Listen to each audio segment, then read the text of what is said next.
What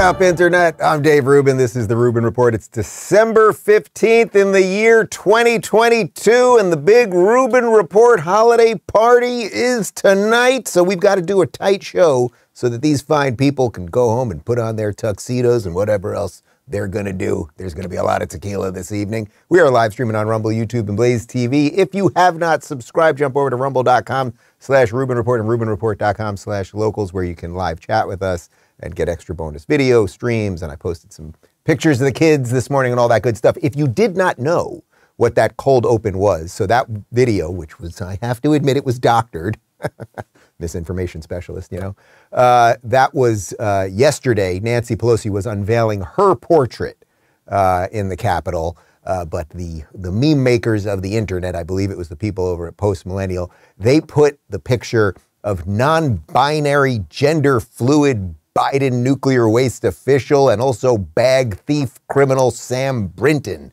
If you've missed this story, it's just so nuts. So there's this guy or girl or whatever he is. He wears puppy outfits. He's having a good time, lipstick and dresses, the whole thing. He's also a nuclear waste specialist or something. And he apparently two times, so you know it's not a mistake, went on a flight, went down to baggage claim and took other people's bags. Did not even check a bag, just went down and stole bags. So he, I think, has been let go as of yesterday. So I thought that was just a little fun way to start the show. And as for what we're doing today, it's going to be a pickup on a lot of the things that we've been talking about in general, but sort of specifically yesterday.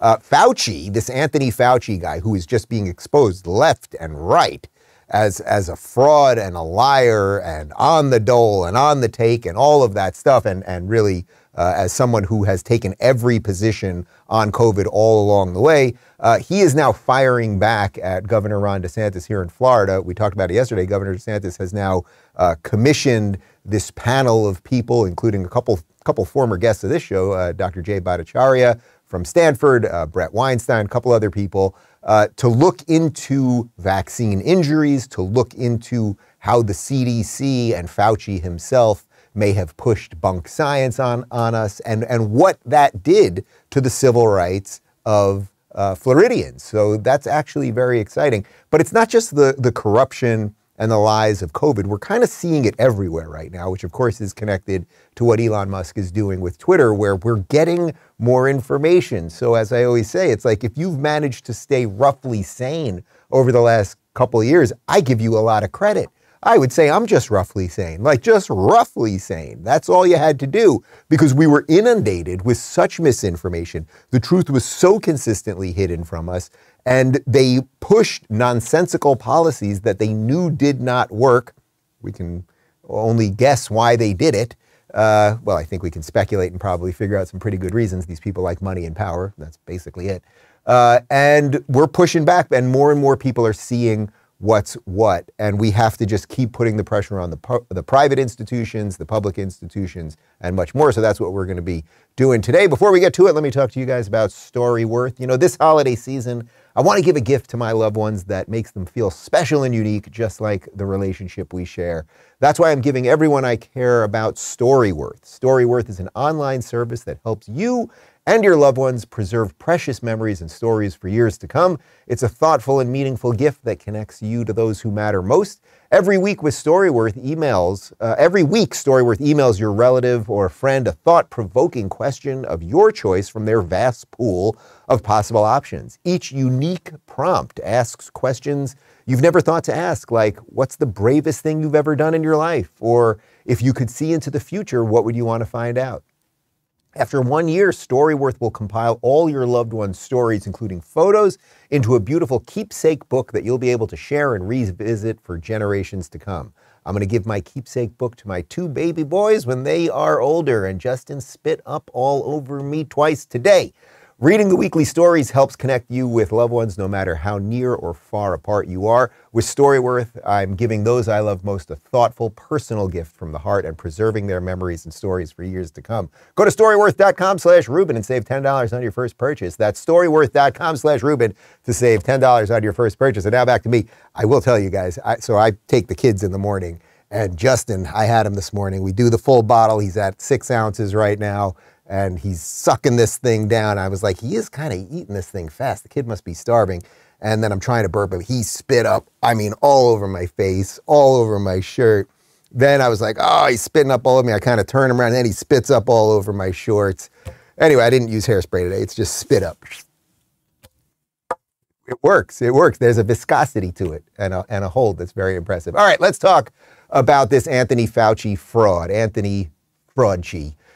He went on CNN yesterday to talk about what Ron DeSantis is doing right here in Florida. And he's clearly nervous. And just watch, if you want to see the beautiful perfection of the mainstream media, watch as the interviewer asks him an extremely loaded question and clearly is on his side in this whole thing. So politicized as COVID-19. I mean, you found yourself, we've talked about this many times, at the center of some of that angry debate. Elon Musk just came at you and attacked you. But the latest now, Dr. Fauci, is Florida Governor Ron DeSantis. He's now asking the Florida Supreme Court to greenlight an investigation into, and the way he put it, is any and all wrongdoing in Florida with respect to COVID-19 vaccines. What's your reaction to that?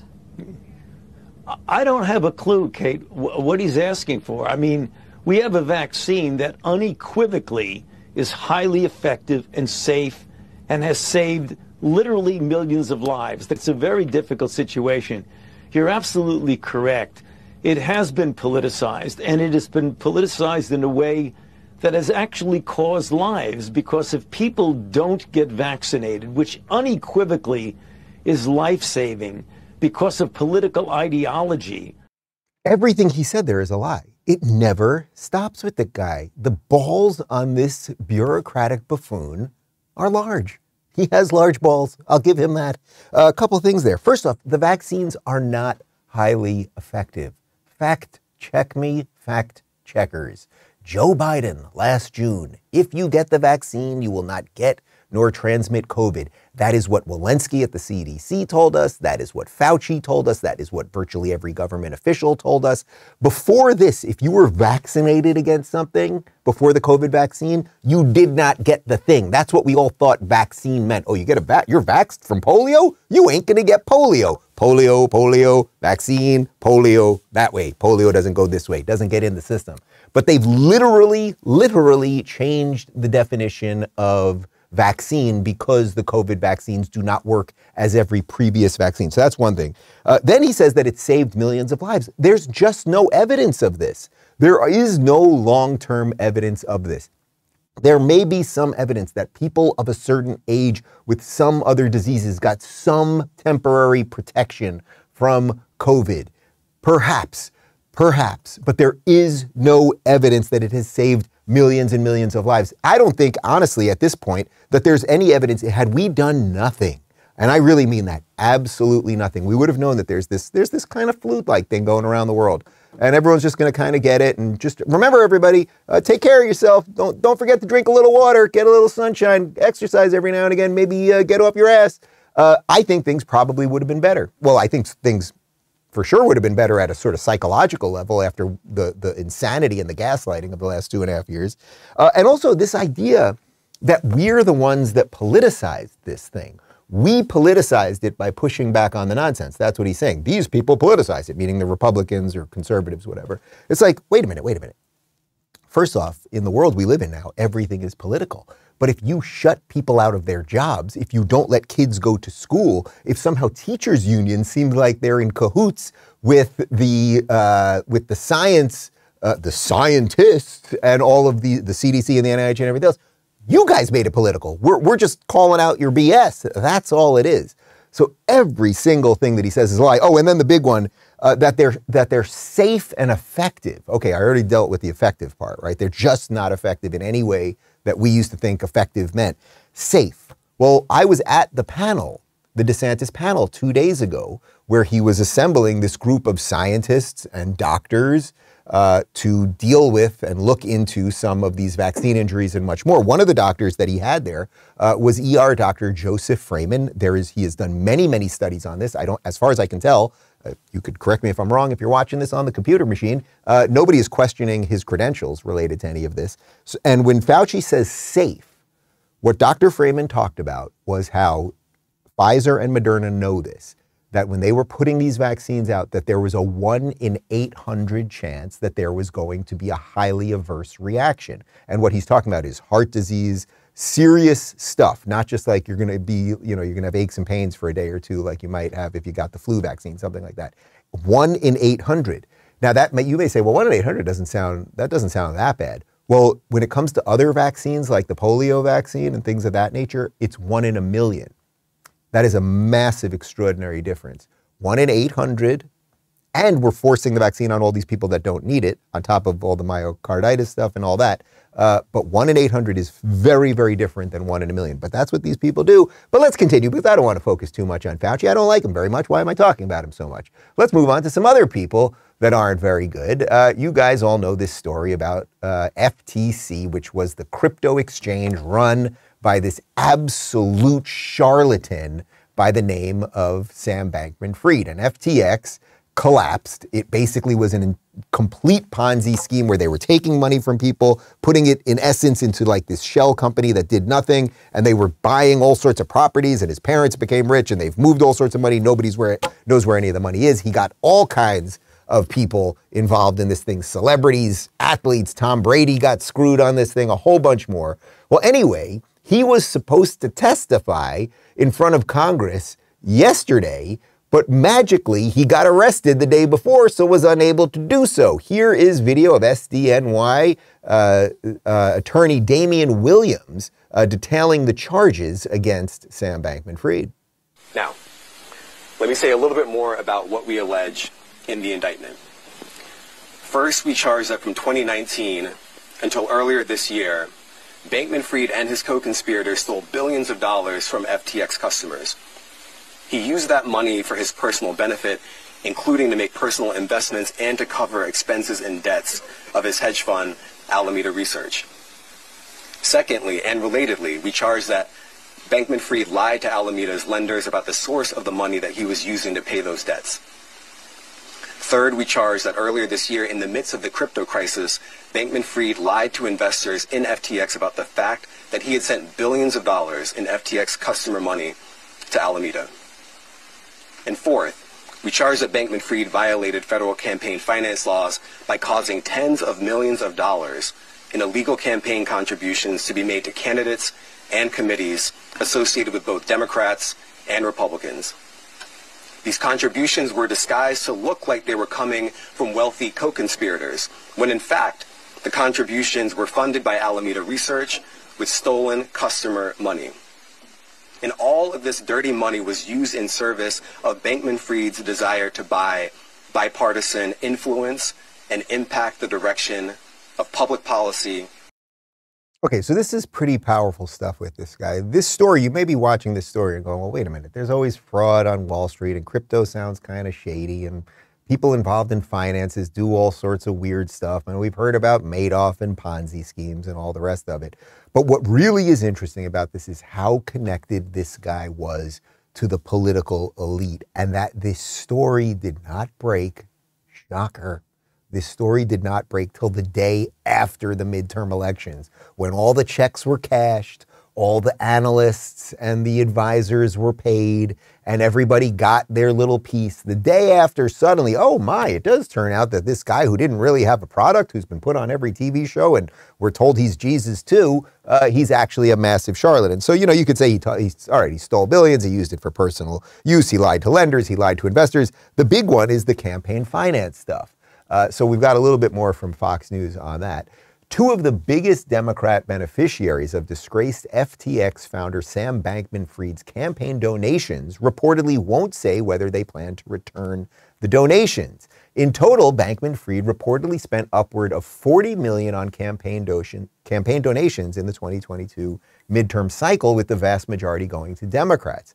The disgraced crypto billionaire was arrested in the Bahamas on Monday evening, just as federal prosecutors in New York filed charges against him. The U.S. Securities and Exchange Commission and the Commodity Futures Trading Commission also filed charges against Bankman-Fried on Tuesday. In total, Bankman-Fried faces charges of conspiracy to commit wire fraud on customers, committing wire fraud on customers, conspiracy to commit wire fraud on lenders, committing wire fraud on lenders, conspiracy to commit commodities fraud, conspiracy to commit securities fraud, conspiracy to commit money laundering, and conspiracy to defraud the U.S. and violate campaign finance laws, and conspiracy to have the worst haircut I've ever seen.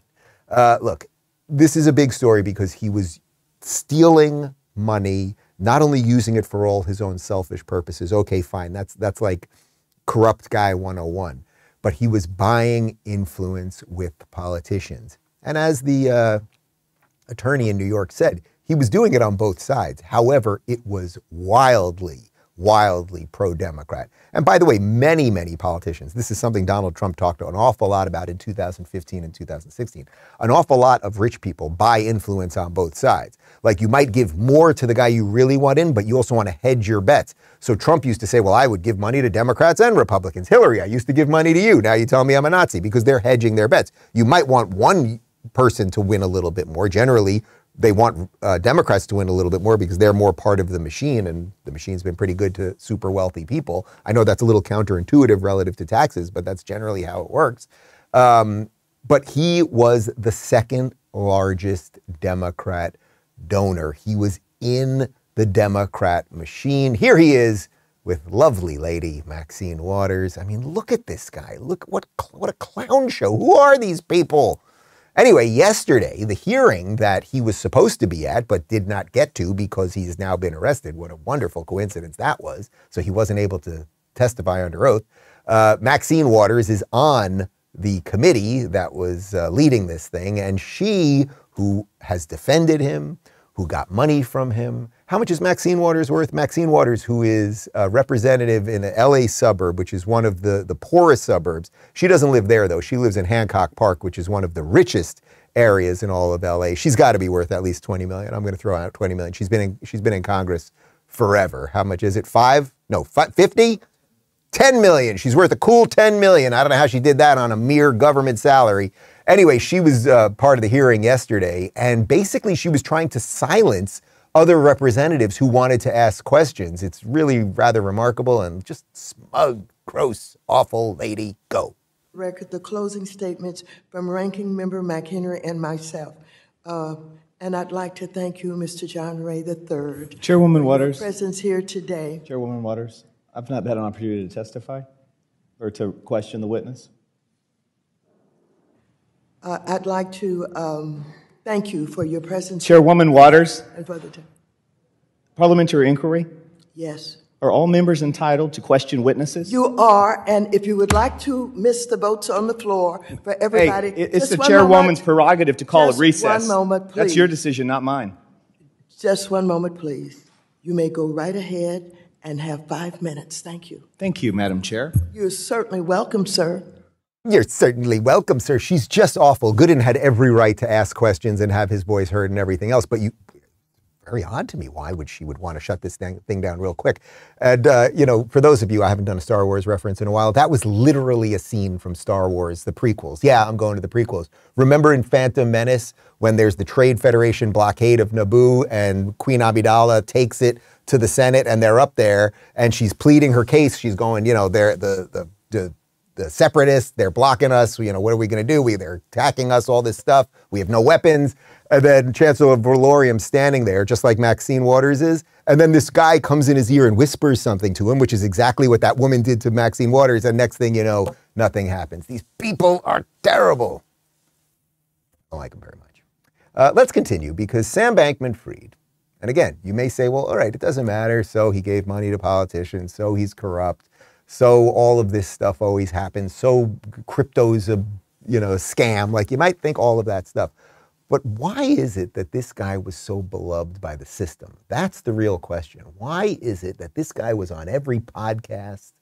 Why was it that this guy was on every TV show? Every media organization was writing glowing reviews of this guy. Why was that? Here's a compilation of the giant suck job that these people were doing on him. You've been now described as the JP Morgan, if you will, of the crypto business. A lot of people called you the savior of crypto, the patron saint of crypto, the Michael Jordan of crypto, if you will. Sam Bankman-Fried. Sam Bankman-Fried, the JP Morgan of Fried. SBF, JPM. Do you know SBF? I think it's cool that the guy has just initials, SBF. Some on Twitter calling him the hero right now of the industry. There's comparisons to Warren Buffett back in the financial crisis. Or if you go way back, JP Morgan in the panic of 1907, bailing out the banks before the Fed was even created. Sam Bankman-Fried is trying to play the role of JP Morgan. The original JP Morgan. One key figure we've talked about has emerged to help stabilize the ecosystem. That is Sam Bankman-Fried. We talk about him a lot. Yeah. Sam Bankman-Fried. Is he the Jay Gould of our era, or is he the JP Morgan of our era? I think it's yet to be determined. Yet to be determined. Is he Vanderbilt? He could be. Is he Harriman? Possibly. Is he the Credit Mobilier scandal? Is he Carnegie? The aforementioned 29-year-old gazillionaire, FTX founder and CEO Sam Bankman-Fried. I love you, Sam. I'm just jealous. It's nothing against you. The CEO, though, lives a relatively understated life for a billionaire. He drives a Toyota Corolla to FTX's offices in the Bahamas. He lives with 10 roommates and a golden doodle named Gopher. Sometimes sleeps under his desk on a beanbag chair as well. You know, I'm not an incredible investor. I don't have a lot in the market. I don't try to do some things with property. I believe in physical things. That's my thing. But I don't think I would have given that guy money. Does that guy, oh, he's sleeping under his desk? He has the body of a 70-year-old man while he's 26. His haircut looks like it was given to him by a criminally insane person. You know, like everything about the whole thing read as so freaking weird. Have any of these people offered apologies? Have any of these people had mea culpas? Have any of these people been like, boy, I really got bamboozled on that one? But now I want to connect this to something more broad, which is that certain people of a certain political belief are loved by the system. This is the idea of factory settings. If you just kind of grow up in America, let's say over the last 40 years, the culture is so skewed to the left, towards the Democrats, towards liberals, that the default position is, oh, that must be good. And then anytime anyone wakes up out of that, then you're thought of as the bad guy, which is why, to go to what we were talking about earlier, Fauci can do all of this bad shit, get all of this stuff wrong, really just have no regard for individual rights or a constitution or anything like that. But it's only politicized in his view when we push back, because the default position is always the position of the left. And if you want a great example of that, MRC TV put together a really nice compilation. You may know that the Daily Show host, Trevor Noah, who has hosted the show for, I think, the last 7 years since Jon Stewart stepped away. And it went from being sort of a cultural icon, whether you watched it or not, whether you liked Jon Stewart or not, whether you thought it was good or not. It was a sort of mainstream place where politics was heard and talked about, and it was thought as the most sort of irreverent political comedy on television. Basically, Trevor Noah takes over and the things become completely irrelevant. So they're finally getting rid of him, and it's fairly obvious they would have gotten rid of him years ago, but because of the identity politics game, like clearly they couldn't do that, which is also why he got the job in the first place, because there were plenty of other qualified, actually funny people that could have got it. Anyway, MRC TV did a little compilation on this and a study on how many guests he had on that were political by nature and whether they were left or right, liberal or conservative, or much more. Here's a little info for you. During his 7-year tenure as host of Comedy Central's The Daily Show, Trevor Noah brought a reliably liberal bias to the program, a Newsbusters study has found. MRC analysts found that from when Noah began hosting the show in September of 2015 through his final show in December of 2022, Noah had on 159 partisan guests, including 109 unique individuals. Of these 159 guests, 137, or 86.16%, were Democrats or in some way affiliated with the Democrat Party. Now, I want to be clear. I mostly, at this point in my career, have right-leaning guests on, obviously. We try to get Democrats on all the time. I would love to have AOC on. I would love to have Joe Biden on. I'll have Ilhan Omar and the head of Hamas. What's her name? You know, all of them. I'll do all that stuff.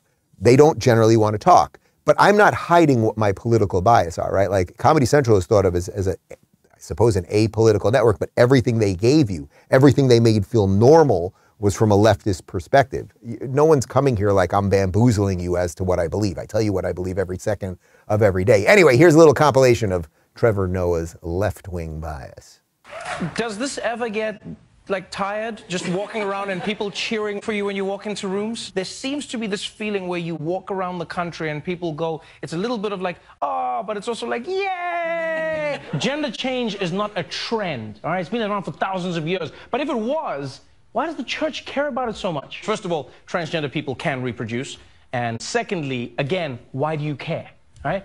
You don't even let your people reproduce, right? Nuns aren't allowed to have sex, right? Priests can't get little boys pregnant. That same Supreme Court ruling that struck down Roe v. Wade, it also opened the door to future rulings that could overturn other rights, right? Things like the right to gay marriage, interracial marriage, and contraception. Here's the amazing part. For South Africa to achieve that kind of black-white wealth gap, we had to construct an entire apartheid state, denying blacks the right to vote or own property. But you did it without even trying. You know, one of the things that I find interesting about this guy, actually probably the only thing I find interesting about this guy, is that, you know, I'm very aware when I've toured all over the world, especially when I was on tour with Jordan Peterson, if I was in someone else's country, you might say something about the food or this or that, but I went out of my way not to insult the country, not insult the leaders. I think maybe the one little caveat on that was I did go pretty hard after Trudeau when we were in Canada, but Canada and America I almost consider one thing at this point. This guy, he comes here, moves to this country to just rip our country apart relentlessly and endlessly. By the way, that line at the beginning where he said to Hillary, what's it like to go everywhere and be applauded? I actually puked in my mouth a little bit. So I've been spit up on twice today and I had to swallow my own vomit. That's where I'm at today, guys. That's what's going on over here. Anyway, this constant fear-mongering of they're going to reverse interracial marriage and they're coming after gay marriage. Yes, that's what they're doing. That's really what they're doing. It's incredible. Well, anyway, the Senate passed this Defense of Marriage Act, even though it's already Supreme Court law. There's a lot of people saying that it's actually what they've now passed will be an affront to religious liberty. Let's just put that aside for a moment, but just listen to the hysteria. Yesterday at the White House, the elderly man pretending to be President Joe Biden, talking about gays and what's happening to gays in America. When a person can be married in the morning and thrown out of a restaurant for being gay in the afternoon, this is still wrong. First off, nobody gets married in the morning. People get married, you're going to get married in the afternoon to the evening usually. Very few weddings take place in the morning. So I just like to, technically I think he's making a little bit of a mistake there.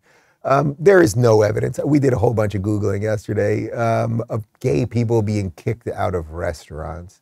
Okay, we have the Equality Act, from 1963, something like that. Nobody's being kicked out of restaurants for these things. It's so nonsensical. You're not going to believe this, guys. Most people, when they open up a restaurant or you open up a shoe shop, you open up some sort of store, you're not trying to figure out the sexuality of the people that are coming to buy product. You're really just trying to move product, make a little profit, get a little scratch in your pocket, have a nice weekend. That's usually what you're trying to do. You're not trying to open up a Waffle House and be like, oh my God, those lesbians got married this morning. No waffles for them. It's just nonsense. But this is what they do with absolutely everything. Now, it's one thing, just this pandering nonsense around the gays. They're coming for your marriage and they're coming for interracial marriage and all that. But what the Democrats really love more than anything right now, it's so sick and twisted, but they freaking love it, is chopping off kids' genitals. And they want to chop off 10-year-old and 12-year-old genitals, and they don't want parents to know about it, and they are very adamant about it. Here is the elderly man pretending to be president. When hospitals, libraries, and community centers are threatened and intimidated, because they support LGBTQ children and families, we have to speak out. We must stop the hate and violence, like we just saw in Colorado Springs, where a place of acceptance and celebration was targeted for violence and terror. We need to challenge the hundreds of callous and cynical laws introduced in the states targeting transgender children, terrifying families, and criminalizing doctors who give children the care they need. We have to protect these children so they know they're loved, and we will stand up for them and say they can seek for themselves. All right, first off, he just doesn't know what he's saying. He's babbling all the usual stuff. He coughs into his hand more than anybody. Is there literally anyone in America that coughs in their hand more than Joe Biden, right? But he does this, okay. The gall to say that the people, literally the people who want to chop off children's genitals, so you get an 11-year-old boy, and he's like, I feel like a girl. I like Barbie more than I like Transformers. How is that my 11-year-old impression? I thought that was solid. And then the doctor's like, all right, we're going to put you on puberty blockers, and I think we'll start getting the process going to chop your nuts off. That's the doctor that Joe Biden thinks is good. Why is it that we would affirm every little thing that an 11-year-old thinks about anything? And this is why I say this all the time, but this is why I hate this thing, this LGBTQ plus. It has nothing to do with me. I know plenty of gay people that are decent people, that are parents, that are functioning members of society, that would prefer not to change kids' genders, that would prefer not to have a bunch of whack job drag queens. Why don't drag queens do anything else? How about a drag queen go to an actuary event? How about at the National Accounting Association annual gala in Hawaii? Why don't they have a bunch of drag queens there? Why don't drag queens do a bunch of reading of history books for high school kids? Because they know they'd be freaked out by it. But we can do it, and we can abuse these 4-year-old kids. They've conflated these issues so that the very people who are defending children, you are defending children if you are trying to make sure that they don't alter themselves in a way that they cannot imagine.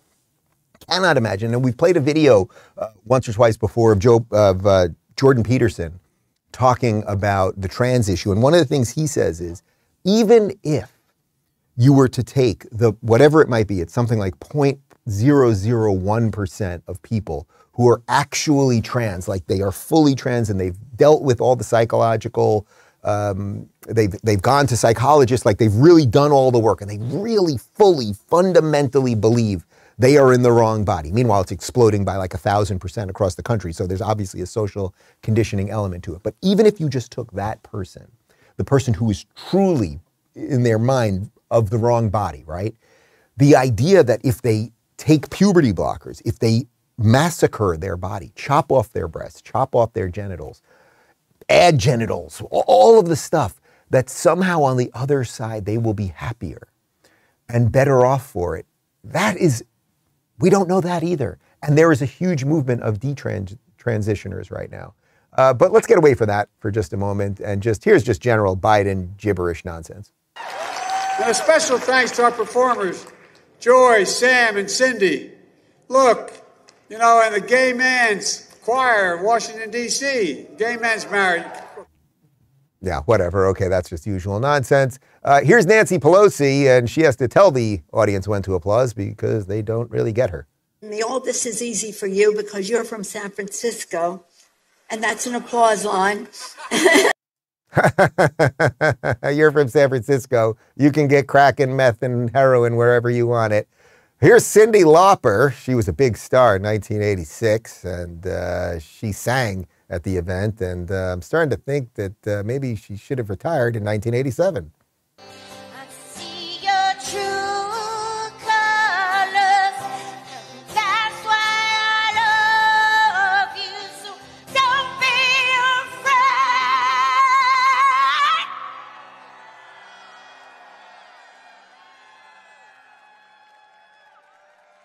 Power to all the people. Oh, settle down, you nutbag. I'd like to give a special shout out right now. I normally don't do this during the show, but to our back-end YouTube Rumble guy, Chris. Chris, I know it was discussed before the show whether we were going to play that Cyndi Lauper clip, because you love Cyndi Lauper. And look, Cyndi Lauper, 1986, when she was doing stuff with Captain Lou Albano in what was then the WWF Wrestling, I liked her too, but the woman has lost her mind. She has just lost her mind like most of these people do. So now let's move over, because this thing is this weird trans thing that Joe Biden feels so passionately about, and he so wants to ensure that doctors can do things to children without the parent knowing what's going on. It's leaking into every part of society, and it's really, really nuts. Here is a woman well, I assume she's a woman. She looks like a woman to me, but she might have a penis. Who knows anymore? Her name is Jessie Pocock.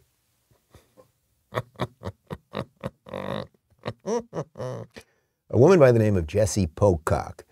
She is the CEO and executive director of Inside Out Youth Services Advocacy Organization. And she was being questioned on C-SPAN about whether parents have rights related to their children going through these processes and whether parents should know that their kids are on hormones, et cetera. Once again, we are doing a trans segment here, and the expert, her name is Jessie Pocock. Person is safe and protected.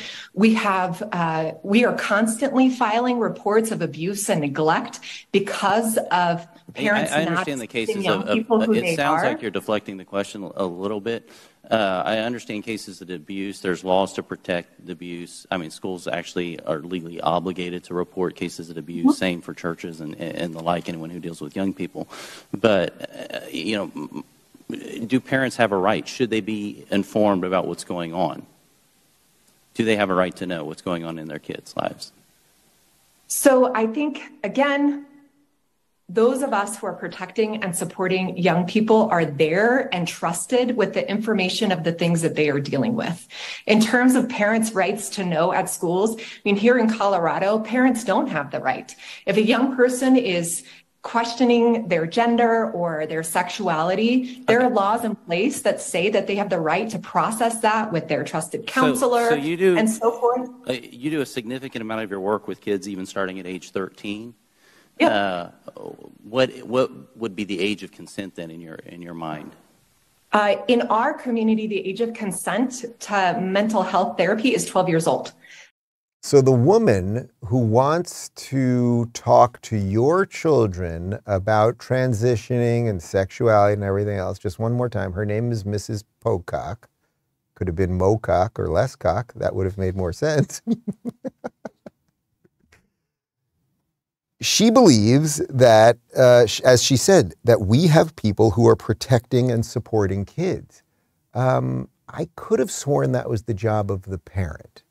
I don't want Pocock talking to my children. Pocock will not come near my children, and Pocock shouldn't come near your children. Do you think that there's any chance, as the representative laid out there? So she thinks a 13-year-old can walk into her office and ask about puberty blockers, surgery, et cetera, et cetera. Do you think there is any chance that when that happens, so let's say it's a girl, I did a boy last time, so let's say it's a girl, right? So a little girl comes in and she says, I feel like a boy. I'm 13 years old, I feel like a boy. I like baseball, I don't really like dresses, whatever. Do you think there's any chance in high hell that Pocock and her minions say, you know what, actually you're just going through a phase, and by the way, there are some girls that like baseball, and sometimes they turn out to be lesbians, sometimes not. There's a whole spectrum of things. These are the people who love like the whole spectrum and diversity and equality of everything and all that stuff. But for some reason with gender and sex, if you feel a little bit different, if you're not freaking, nail polish blonde and doing your thing, then you are automatically a dude. It's absolutely crazy, and these people should have nothing to do with anyone else's children. And if you don't realize what damage this is doing to people, here's something from the Daily Mail, and this guy's been making the rounds. Ex-Navy SEAL who transitioned from male to female says he's now transitioning back. Blasts the VA for giving him hormones after an hour-long consultation, and calls sex change the worst mistake of my life. So there he is on the left there, as a man, there he is as a chick, and now there he is as a man again, or chick man, whatever. This is out of control, this stuff. It's out of control, but they're not going to stop with this. And just try to imagine, if they've taken us this far now, where are they going to be at in 2 years? Like, that really is the question. That really is the question. So what is the answer? You guys know I like answers, and I like solutions, and I like doing stuff about things instead of just talking about it. So what do you do? You elect people who will fight for you. You elect people who will make sure that they will get this nonsense out of schools, and they will fight the woke corporations that are injecting this into all of our cultural apparatus. One of those guys is Ron DeSantis. I happened to talk to him back in June in Orlando, home of Walt Disney and his crazy company.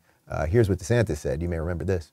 But I think Disney took it one step further when they put out this incredible statement after they already did all their virtue signaling after we signed the bill, saying this was somehow a violation of human rights and that they would work to see that parents' rights and education were repealed through the legislature. And I'm just thinking to myself, you know, I took an oath to support the laws and Constitution of the U.S. and the state of Florida. I did not take an oath to subcontract out my leadership to a corporation based in Burbank, California. They don't run this state. Okay, now that's talk, right? And what do I always say? I don't just like talk. So what did he do? He actually started going after Disney, going after their special benefits. Disney has all sorts of special benefits, tax breaks, their own police force, all sorts of crazy stuff that they got, you know, 50, 60 years ago in Orlando, here in Florida. He went after them, right? And then all sorts of people kind of got behind him. And people started canceling Disney Plus and stopped watching their movies and buying their stuff. So you know what happened? Disney fired their CEO, Bob Chapek. We showed you a bunch of videos with that clown. And I said months ago, 6 months ago, this will not end well for him. He got eaten up by the woke diversity machine. And then Disney, just in the last month or so, they brought in former Disney CEO, so former and now future Disney CEO, Bob Iger, just about a month ago, and he's already reversing course because he's afraid of backlash, both politically and financially related to his company. Here's a virtual question. Many cast members had wished that Disney stayed out of politics. Will Disney stay out of making political statements? You know, I think there's a misperception here about what politics is. And I think that some of the subjects that have proven to be controversial as it relates to Disney have been branded political, and I don't necessarily believe they are. I don't think when you are telling stories and attempting to be a good citizen of the world that that's political. Just not how I view it. Do I like the company being embroiled in controversy? Of course not. It can be distracting, and it can have a negative impact on the company. And to the extent that I can work to kind of quiet things down, I'm going to do that. Okay, so it's super interesting there because he's not like outwardly being like, I'm done with all of this woke crap and everything else, but he's kind of saying it. Now, we'll see what Disney does. What was the movie that crashed and burned with Disney in the last 2 weeks? Strange World. So they had a super woke movie that came out about 2-3 weeks ago that completely flopped, right? But obviously that was in the can way before he took over. So hopefully he will make some adjustments. But DeSantis, contrary to what a lot of media was reporting, he's not turning around on any of these things. He's not giving him any of those special benefits back. But the point is, they are changing course because we fought back. Next time, when the next election cycle rolls around and Disney and the execs and the board, they're all looking at the numbers and they're like, well, we'd like to fund a whole bunch of candidates. We probably shouldn't go against this DeSantis guy because he just won Florida by 20 points. And people have had it with us, and our numbers are dropping. And on top of the fact that the economy's kind of sputtering along, we do have some fiduciary responsibility to the board, to the shareholders, and we better make note of that. So you fight back, people. That is what you do. Have I been clear about my feelings today? Feel clear? Pretty solid? Okay. Tony Allegra, we've got some comments from the RubinReport.locals.com community. Tony says, dude was a billionaire and couldn't afford a hairstylist. Can you pull up that picture again, Connor? The picture of the four of them just standing there together. Look at this clown. This way his suit fits, his body looks like you could just put your finger through it. The haircut, they thought this was Jesus too. Ridiculous. Speaking of haircuts, I have not been able to get a great haircut here in Florida. You know what happened. Connor and I have been going to the same guy, and he doesn't speak English. And God bless him, I don't need to talk that. I talk for a living, so I don't need to talk when I'm getting my haircut. And he gave me a couple of decent ones, but then the last haircut that I should have busted out the picture. He literally like zagged me over here to get, because there's a lot of Cubans down here, a lot of Venezuelans. They like these, like zing, zang, zoom things. And then he was doing my beard and he sprayed my beard. I looked like Tony Bettis. Wait, not Tony Bettis. What was his name? What was his name, the football player? Jerome Bettis. Remember Jerome Bettis? He had this very intense beard. Anyway, Phoenix's girlfriend's moving here and she's a stylist, so we're gonna fix this situation ASAP. Elizabeth says there's fraud in campaigns. Who would have thought? Big gasp, much shock. Yeah, it's wild. And they give money to everybody. As I said, there's this hedging of the bets, right? You don't always go all in on one side. Some people do. But, the more clever people, they're giving money to everybody. And Trump was very, very clear and clean about that when he was running the first time around, about how this whole thing works. Hillary, I used to give you money. Hillary, you used to call me for money. So, yeah, it's a corrupt system, and you just got to pilfer some truth out of it and then figure out a way to remain sane and happy and all that good stuff. Matt says Trevor Noah is the antimatter of humor. Yeah, I mean, on top of everything else, he's deeply unfunny. Like, you could have completely polar opposite political opinions as me, and I could still recognize that you're funny.